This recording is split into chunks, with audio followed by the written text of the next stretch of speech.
जय गुरु जी, शुक्राना गुरु जी। जय गुरु जी संगत जी। आइए संगत जी, आज हम जानेंगे कि कैसे गुरु जी महाराज ने अपनी एक प्यारी संगत को नशे से मुक्त करवाया, कैसे ये आदत छुड़वाई। जय गुरु जी, शुक्राना गुरु जी। आगे बढ़ने से पहले आप अपने चैनल गुरु जी सत्संग वर्ल्ड को सब्सक्राइब कर लीजिए, ताकि आपको ऐसे वीडियोस, ऐसे गुरुजी महाराज के प्यारे प्यारे सत्संग, उनके चमत्कार रोज़ रोज़ सुनने को मिले। और संगत जी, इन सत्संग को, इन वीडियोस को अपने और भी दोस्तों के साथ, गुरु परिवार के साथ शेयर कीजिए, ताकि वो भी हमारे गुरुजी से जल्द जुड़ सके, उनकी ब्लेसिंग्स को पा सके और उनके चमत्कारों के बारे में जान सके। जय गुरु जी। और हाँ संगत जी, आप में से कोई भी संगत अपना सत्संग हमारे साथ शेयर करना चाहते हो, गुरुजी का शुक्राना अदा करना चाहते हो, या फिर अपने दोस्तों के साथ, अपने गुरु परिवार के साथ बांटना चाहते हो, तो नीचे दिए गए ईमेल आईडी या फिर व्हाट्सएप नंबर पर आप हमें मैसेज कर सकते हैं। आपके सत्संग भी बहुत जल्द ही शेयर किए जाएंगे। जय गुरु जी, शुक्राना गुरु जी। आज का सबसे पहला सत्संग है मुनीत जाखड़ का, जो कि चंडीगढ़ के रहने वाले हैं। बचपन में जलंधर जाने पर मैं हमेशा अपने ननिहाल में रहता था। परिवार के सदस्य गुरुजी के दर्शन के लिए जाते थे और एक ऐसे ही अवसर पर मैंने भी उनके साथ गुरुजी के दर्शन के लिए जाना चाहा। उनके मंदिर में एंटर करते ही वहाँ पर बहुत तेज़ खुशबू थी, जैसे कि किसी ने पूरे रूम में कोई इत्र बिखेरा हुआ हो। हम बैठकर भक्तों को आते हुए और गुरुजी का आशीर्वाद लेते हुए देखते रहे। उसके बाद उन्होंने एक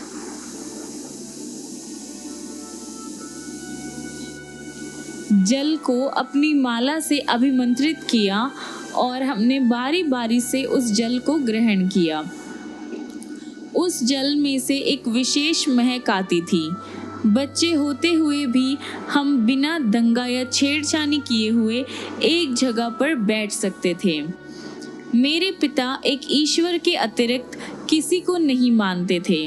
उन्होंने मेरी माँ को भी गुरुजी के पास जाने के लिए मना किया था, क्योंकि ये उन्हें पसंद नहीं था। अतः हमने गुरुजी के पास जाना बंद कर दिया। कोई 8 साल के लिए हम गुरुजी के पास नहीं गए, पर हमारे और जो रिश्तेदार थे वह उनके पास जाते रहे। गुरुजी उनको हमें उनके पास लाने के लिए कहते थे। फिर गुरुजी दिल्ली चले गए।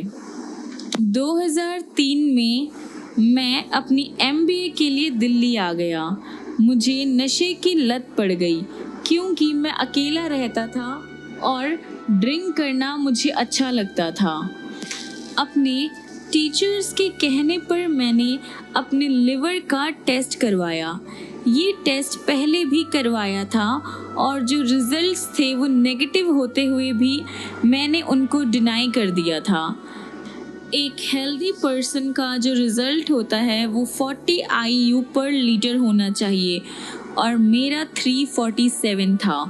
क्लियर था कि अगर मैंने ड्रिंक नहीं छोड़ी तो मुझे लिवर की बहुत बड़ी प्रॉब्लम हो सकती है और जो मेरे लिए जानलेवा भी हो सकती है। मेरी माँ मेरे साथ रह रही थी। हम वसंत कुंज में द्वारका मकान बदल रहे थे और वह मेरी सहायता करने आई थी। मेरी माँ बहुत ही ज़्यादा धार्मिक नेचर की थी और नियमित रूप से गुरुजी के पास जाकर उनकी कृपा और मेरे हेल्थ के लिए प्रार्थना करती थी। एक दिन गुरुजी ने उन्हें बताया कि उनकी संतान को कष्ट है और मुझे लाने के लिए कहा। मैं गया। मेरे पिता को ये पता नहीं था। हर शाम को मैं सीधा उनकी संगत में जाकर चाय और लंगर ग्रहण कर वापस आता था। कुछ भक्त संगत सुनाते थे, सत्संग सुनाते थे कि कैसे गुरुजी ने उनके कष्ट को दूर किए। वहाँ पर कई ऐसी संगत थी जिन्होंने अपने हृदय रोग के बारे में, कैंसर के बारे में और पैसों से जो मुश्किलें होती हैं उन सब चीज़ों से कैसे उनको मुक्ति मिली थी और अब वह कितने खुश थे, ये सारे सत्संग उन्होंने सुनाए। गुरुजी ने माँ को 10 दिन लगातार आने के लिए कहा। मेरे लिए तांबे का लोटा भी मंगाया जिसे उन्होंने अभिमंत्रित किया और मैंने उसमें से जल पिया। उनके पास बैठे हुए मेरे मन में केवल उनके आशीर्वाद का विचार रहता था। इन्हीं दिनों मैंने एक अन्य डॉक्टर से भी परामर्श लिया, यानी राय ली। मेरे एक दोस्त ने उसके बारे में बताया था। मेरे दोस्त को भी यही बीमारी थी और वह मेरे जैसे ही मेडिसिन्स ले रहा था। 4 महीने के बाद भी उसका उपचार पूरा नहीं हुआ था। एक दिन गुरुजी ने मेरी माँ को कहा कि मैं ठीक हो गया हूँ और उन्हें चिंता करने की कोई ज़रूरत नहीं है। मुझे फिर से सारे टेस्ट करवाने को भी कहा। जब मेरे टेस्ट हुए तो रिजल्ट में 40 IU पर लीटर आया, जो बिल्कुल नॉर्मल था। मैं समझ नहीं पाया कि ये चमत्कार कैसे हुआ। मैंने गुरुजी को उनके आशीष के लिए धन्यवाद देना चाहा तो उन्होंने मेरे से सवाल किया कि क्या मैंने टेस्ट करवा लिए थे और मैंने हामी भरी। वह बोले, ठीक है ना, जा ऐश कर। मेरी माँ और मैंने उनके चरण स्पर्श किए और दिल से उनको धन्यवाद दिया। उस रात मेरी नानी और माँ ने एक और चमत्कार सुनाया जो 10 साल पहले हुआ था। मेरी नानी को हृदय के 3 दौरे पड़ चुके थे और डॉक्टर्स ने उनका ट्रीटमेंट ये कहकर मना कर दिया था कि वह जीवित नहीं रह पाएगी। मेरी माँ और मेरे मामा जी गुरुजी के पास आधी रात में पहुँचे। उन्होंने उन्हें पान के पत्ते लाने के लिए कहा, जिन्हें उन्होंने नानी के साथ वाले कमरे में पूजा कर अभिमंत्रित किया। इस पान के पत्तों को मेरी नानी के चेस्ट पर रखा गया। 10 मिनट के बाद मेरी नानी जी का यूरिन पास हुआ, जो कि एक पॉजिटिव साइन था। ये देखकर डॉक्टर्स उन्हें तुरंत लुधियाना के हॉस्पिटल में बाईपास के लिए ले गए। गुरुजी के बिना मेरी नानी आज जीवित नहीं होती। कुछ अनुभवों की यानी कुछ एक्सपीरियंसेस की व्याख्या करना बहुत मुश्किल है, लेकिन वह होती है। उन्हें केवल स्वीकार किया जा सकता है। मेरे उपचार के उपरांत यानी मेरे इलाज के बाद गुरुजी के प्रति मेरी श्रद्धा में वृद्धि हुई है, यानी मेरा विश्वास अब और ज़्यादा पक्का हो गया है। उनका आशीष हमारे परिवार पर सदा बना रहे। जय गुरुजी, शुक्राना गुरुजी। आइए संगत जी, अगला सत्संग हम सुनेंगे मनमोहन कुकरेजा अंकल का, जो कि जलंधर के रहने वाले हैं। मैंने अपने भाई हरमिंदर सिंह को गुरुजी की अत्यधिक प्रशंसा करते हुए सुना था। 2003 में जब मैं जयपुर में रहता था, मैं अपने भाई के साथ गुरुजी की संगत में गया। वहाँ पर सत्संग होते थे जिसमें प्रत्येक वक्ता गुरुजी के गुणगान गाते हुए उनके द्वारा असंभव को संभव होने की बातें करते थे। मेरे अंदर भी आशा की किरणें उभरी और मैंने गुरुजी से अपने दाहिने हाथ का उपचार करने के लिए विनती करी। वह एक दुर्घटना में डैमेज हो गया था। विंटर्स में और कोई भी काम करते हुए उसमें जो दर्द था वो बहुत बढ़ जाता था। मुझे उनका आशीर्वाद मिला और उन्होंने मुझे तांबे का लोटा लाने को कहा। जब मैं वहाँ लेकर उनके सामने बैठा हुआ था वो लोटा, मुझे अपने हाथ में बहुत तेज तरंगे बहने का आभास हुआ।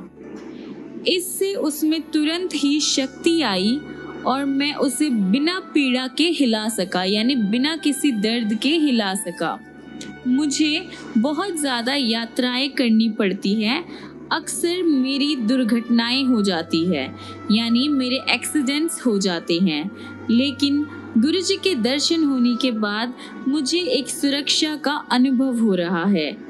एक बार रात को अजमेर से जयपुर आते हुए मैं कार की पिछली सीट पर आराम कर रहा था। अचानक मुझे किसी ने झिंझोड़ कर जगाया और मैंने चिल्लाकर ड्राइवर को कहा कि आगे रास्ते पर ट्रक खड़ा हुआ है। उसने तुरंत ब्रेक लगाई और एक फिर से बड़ा एक्सीडेंट होते होते बचा। मुझे आभास हुआ कि उस टाइम गुरुजी ने ही मुझे आधी नींद की कंडीशन से जगाया था। मुझे प्रतीत होता है कि गुरुजी ने मुझे आशीर्वाद के साथ साथ प्रसन्नता और शांति भी दी है। मैं कृतज्ञ हूँ कि अब गुरुजी ने मुझे हर दिन जालंधर में उनके मंदिर में आने की आज्ञा दी हुई है। जय गुरुजी। अगला सत्संग हम सुनेंगे डॉक्टर मदन मोहन बजाज का, जो कि फरीदाबाद के रहने वाले हैं।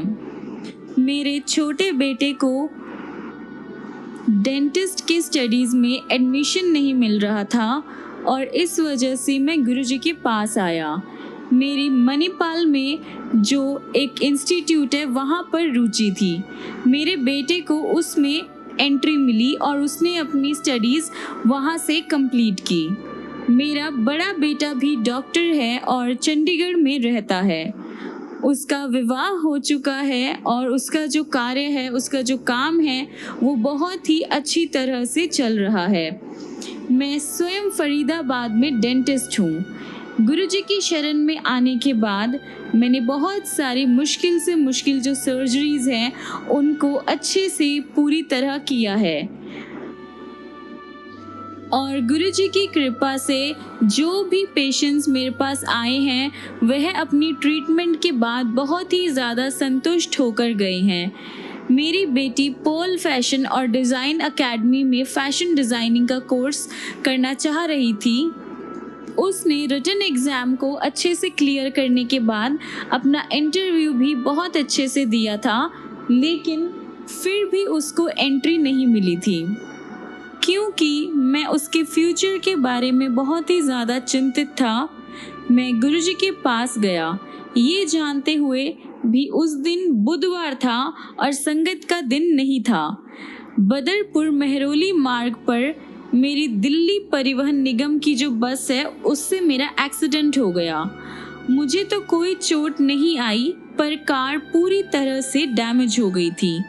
कार का जो बोनेट था वो मुड़ गया था और उसका जो रेडिएटर, एसी और उनकी जालियां और सामने की जो लाइट्स थी वो सब टूट गए थे। इसके बाद भी वह टूटी फूटी कार चली और उसी से 15 से 20 किलोमीटर की यात्रा करके मैं गुरुजी के निवास पर पहुंचा। गुरुजी वहां पर नहीं थे। मुझे बताया गया कि उन्हें आने में देर हो जाएगी। जैसे ही मैं वापस चलने के लिए मुड़ा, गुरुजी की कार मेरे सामने आकर रुकी। गुरुजी ने मुझे देखा। मैं हाथ जोड़कर खड़ा था और मेरे आंसू बह रहे थे। गुरुजी वहाँ कोई 5 मिनट तक खड़े रहे और फिर अंदर चले गए। मुझे प्रसाद और लंगर दिया गया। गुरुजी ने संदेश दिया कि मेरी जीवन रक्षा हुई थी। नई कार आ जाएगी और चिंता करने की ज़रूरत नहीं है। मुझे घर लौटना है और सब ठीक हो जाएगा। मैं कार वापस ले गया। अगले दिन सुबह जब हुंडई के वर्कर्स मेरी कार लेने के लिए आए तो उनको उसे क्रेन से उठाकर ले जाना पड़ा और उन्हें विश्वास नहीं हुआ कि इतनी ज़्यादा डैमेज होने के बाद भी वह एसी के साथ 50 किलोमीटर तक चली थी। रेडिएटर में पानी नहीं था, बैटरी काम नहीं कर रही थी और एसी भी बिल्कुल डैमेज था। फिर भी गुरुजी की कृपा से वह कार 50 किलोमीटर चली थी। इस दुर्घटना के बाद मैं नई गाड़ी लेकर आया। मेरी बेटी को स्पेशल इंटरव्यू के लिए बुलाया गया और गुरुजी के जन्म दिवस पर सुबह 11 बजे उसे एंट्री मिल गई। उस टाइम मैं बड़े मंदिर में जो फंक्शन था उसके लिए मैं तैयारियां करवा रहा था। उसने अपनी स्टडीज़ को बहुत अच्छी तरह से पूरा किया और इसी बीच उसे 2 अवार्ड्स भी मिले। ये सब गुरुजी की ब्लेसिंग्स थी, उनकी दया थी। पिछले 2-3 सालों से मेरा काम अच्छा नहीं चल रहा था। मेरा परिवार पूरी तरह से मुझ पर डिपेंडेंट था और घर के जो खर्चे थे वो भी अब पूरे नहीं हो पा रहे थे। मैं अपना घर बेचना और अपना काम छोड़ना चाह रहा था। फाइनेंशियल प्रॉब्लम्स की वजह से मैं बहुत ही ज़्यादा परेशान हो गया था। एक श्रद्धालु और मेरे बेटे ने गुरुजी को मेरी प्रॉब्लम्स के बारे में बताया। गुरुजी की कृपा हुई और उसी हॉस्पिटल से घर का खर्चा निकलने लगा। धीरे धीरे मैंने अपने सारे कर्जे उतार दिए। इस ड्यूरेशन में मैंने सिर्फ गुरुजी से विनती करी। गुरुजी में मेरी आस्था होने की वजह से मुझे उनकी ब्लेसिंग्स मिली। मेरे घर और हॉस्पिटल दोनों जगहों पर गुरुजी के मंदिर है। संगत में जो गुरुबानी सुनी जाती है और उन्हें मैं अपने हॉस्पिटल में भी चलाता हूँ। मेरे अधिकतर पेशेंट्स मेरे से गुरुजी के बारे में सवाल करते हैं और गुरुबानी सुनकर बहुत ही ज़्यादा खुश होते हैं। 4-5 साल पहले एक 73 इयर्स की महिला जो अमेरिका में रहती थी, अपने बेटे के साथ अपने जबड़े की हड्डी को ठीक करवाने मेरे पास आई। अमेरिका में डॉक्टर्स ने उसके हाई ब्लड प्रेशर के कारण उसकी सर्जरी करने से मना कर दिया था। सर्जरी के टाइम में उसका ब्लड प्रेशर 160 से 180 हो सकता था और 200 तक भी पहुंचने की संभावना थी। दिल्ली में कोई भी डॉक्टर इसके लिए तत्पर नहीं था। उनकी जिद करने पर भी मैं मना करता रहा। फिर उनकी बेटी ने गुरुजी का चित्र देखा और सर्जरी करने के लिए कहा। उसका विश्वास था कि गुरुजी के होते हुए कोई भी अशुभ घटना नहीं हो सकती। मैंने सर्जरी की तैयारी करी। सर्जरी में बहुत ही ज़्यादा स्पेशल केयर लिया गया और उसमें 2 से 3 घंटे लगे। सर्जरी करते हुए 2 बार स्पेशलिस्ट ने कहा कि रोगी डूब रही है, पर सर्जरी पूरी हो गई। पेशेंट ने अपनी बेटी को बताया कि 2 अवसरों पर गुरुजी को सफ़ेद कपड़ों में देखा और दोनों बार उन्होंने हौसला दिया कि सब ठीक हो जाएगा। सर्जरी के बाद भी कोई सूजन या दर्द नहीं हुआ। पेशेंट ने कहा कि वह साईं बाबा की भक्त है, पर गुरुजी ने उनको जीवन दान दिया है। उन्होंने मेरे से गुरुजी का एक चित्र भी लिया। वैसे तो वह 73 इयर्स की महिला पिछले 2 सालों से बहुत ही ज़्यादा पेनफुल मेडिसिन पर थी, पर इस सर्जरी के बाद उन्होंने ऐसी कोई मेडिसिन नहीं ली। ये केवल गुरुजी के कारण ही संभव हुआ।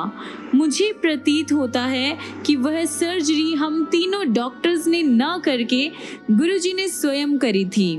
मेरे फ्रेंड की 8 साल की बेटी थी जिसके दिल के वॉल्व में प्रॉब्लम थी। उसे दिल्ली में जो हॉस्पिटल है एस्कॉर्ट, वहाँ पे उसकी सर्जरी करवाने के लिए उसको कहा गया।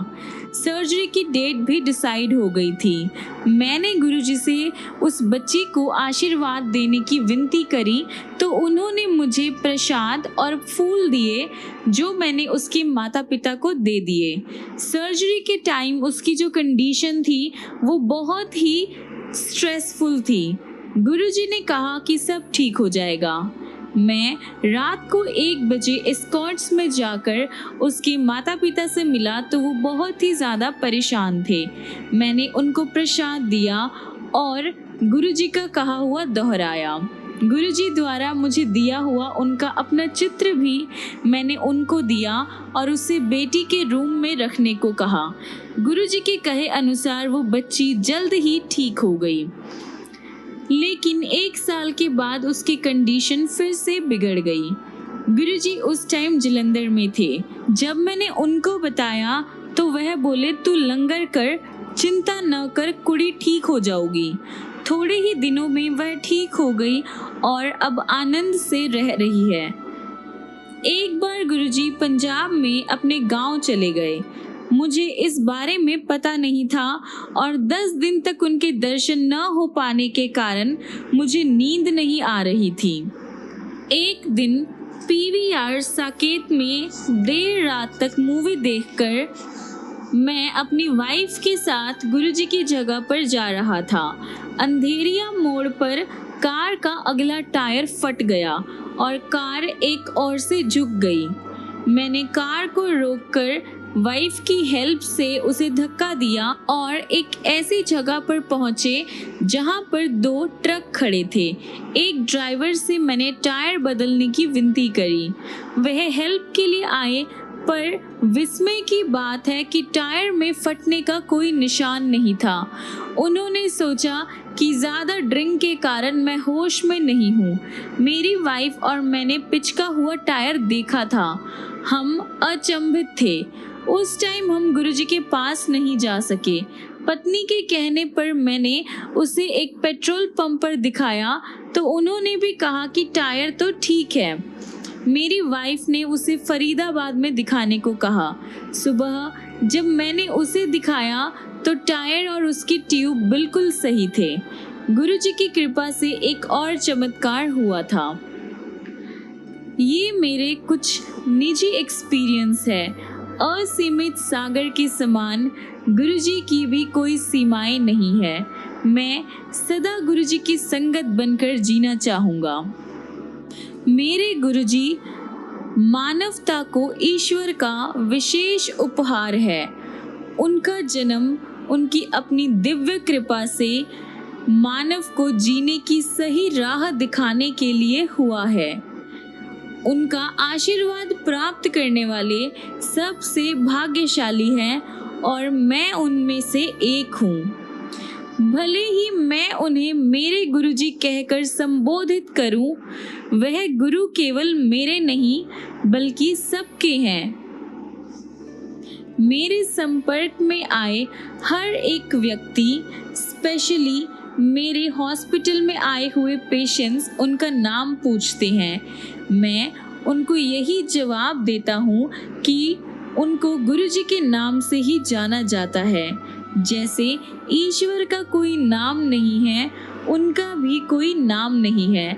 आप उन्हें राम, कृष्ण, गुरु नानक या अल्लाह कह सकते हैं और गुरुजी आपकी श्रद्धा उसी भाव से स्वीकार करेंगे जैसा आप चाहेंगे। मेरे गुरु में शिव का सामर्थ्य और गुरु नानक की आध्यात्मिक शक्ति है। गुरुजी से मिलने के बाद स्वभाव में परिवर्तन आ जाता है। मनुष्य के दोष कम हो जाते हैं और वह जीवन का आनंद उठाता है। गुरुजी का अनुराग माता के प्रेम समान है। जब वह आपको देखते हैं, उनकी आंखों से दिव्य किरणें प्रसारित होती है। अपने आप को उन्हें पूर्ण रूप में समर्पण करने के बाद आप उन्हें अपने अंतकरण में भी महसूस कर सकते हैं, फील कर सकते हैं। उनकी अनुकंपा प्राप्त करने के लिए, यानी उनकी ब्लेसिंग्स को पाने के लिए सच्चे मन से प्रार्थना करना बहुत ही ज़रूरी है। स्तुति करने पर गुरुजी का सानिध्य प्राप्त होता है और फिर ईश्वरीय भाव आप में समावेश करके आपके साथ रहता है। भगवत गीता की उक्ति के अनुसार आपको बदले में कुछ मांगना नहीं है। मैं अक्सर सोचता हूँ कि हम गुरुजी को क्या दे सकते हैं। मेरा हृदय कहता है कि गुरुजी के निर्देशों का श्रद्धा पूर्वक पालन करें। वह किसी को कुछ करने को नहीं कहते और यदि कभी ऐसा करे भी तो निश्चित रूप से आप ही उसका फायदा उठा रहे होंगे। हम उनके सामने बहुत ही तुच्छ प्राणी हैं और वह हमारी माँ के समान देखभाल करते हैं। मैं संगत से निवेदन करता हूँ कि वह सदा गुरुजी के बारे में सोचे और उनके दिखाए हुए रास्ते पर चले। उनके प्रति हमारा समर्पण संपूर्ण होना चाहिए और उनके 3 मंत्र सदा याद रखने चाहिए। पहला, किसी को गाली मत दो। दूसरा, किसी को दोष मत दो। और तीसरा, किसी को कोसो नहीं। रोज आपके संपर्क में आने वाले का हमेशा भला सोचो। अब मैं अपना सत्संग यहीं पर विराम करता हूँ और गुरु जी का शुक्राना करता हूँ। जय गुरु जी, शुक्राना गुरु जी। अगला सत्संग हम सुनेंगे श्रीमती मीनू शर्मा आंटी का, जो कि दिल्ली के रहने वाले हैं। आंटी जी लिखते हैं, मेरी छोटी बहन गीता का विवाह 1995 में हुआ था, पर वह 10 साल तक गुरुजी के आशीर्वाद देने तक संतान के सुख से वंचित रही थी। हम गुरुजी के पास पहली बार ईयर 2001 में गए थे और मेरे बेटे शांतनु को मिर्गी से ठीक करने के बाद हमने अपनी बढ़ती हुई सूची में एक विषय और जोड़ दिया था, गुरुजी से गीता को संतान का आशीष। गीता कनाडा में रहते हुए अपना ट्रीटमेंट करवाती रही और पिछले 5 सालों से इंडिया में भी करवा रही थी। गुरुजी ने मेरे द्वारा उसे कहलवाया कि वह हर सोमवार को व्रत रखना शुरू करे और अगर कोई फल खाना छोड़ सकती है तो ऐसा करे। मैंने गीता को गुरुजी के निर्देश बताए तो उसने अमरूद खाने छोड़ दिए जो उसे पसंद नहीं थे। कुछ ही महीनों में गीता ने गर्भ धारण कर लिया। पूरा परिवार बहुत ही ज़्यादा खुश था और आतुरता से उसकी संतान होने की वेट कर रहा था। लेकिन एक फंक्शन में उसने ध्यान न रहने पर अमरूद खा लिया। गुरुजी की माया ही कहिए। उसने मुझे तुरंत फ़ोन किया। कुछ ही वीक में उसे गर्भपात हो गया, यानी उसने अपना बच्चा खो दिया। जब मैंने गुरुजी से इस बात का जिक्र किया तो उन्होंने उसे शिवरात्रि को उनके पास आने के लिए कहा। शिवरात्रि में 1 वीक से कम का टाइम था, लेकिन गुरु कृपा से वह दिल्ली आ चुकी थी। गुरुजी के दर्शन के बाद उन्होंने उसे आशीर्वाद देकर उसे वापस कनाडा लौटने को कहा। कनाडा लौटकर उसने अपने व्रत फिर से शुरू कर दिए। 1 साल बीत गया। 2005 में एक दिन जब हम बड़े मंदिर में थे, उन्होंने मुझसे पूछा कि क्या मेरे पास गीता का चित्र है, क्योंकि उस टाइम मेरे पास नहीं था। उन्होंने मुझे उसका एक चित्र मंदिर आते हुए हमेशा साथ रखने का निर्देश दिया।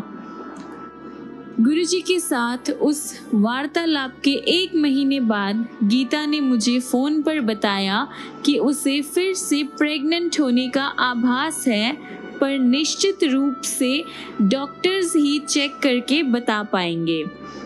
डॉक्टर्स ने उसके गर्भ धारण करने की बात को क्लियर कर दिया और उसने 22 मई को एक बिल्कुल स्वस्थ बेटे को जन्म दिया। ये गुरु कृपा से ही संभव था, क्योंकि मेडिकल साइंस में ऐसा कोई भी उपाय अब बाकी नहीं था। ये गुरुजी की जीवन और मृत्यु को नियंत्रित करने की अद्भुत प्रतिभा को दर्शाता है।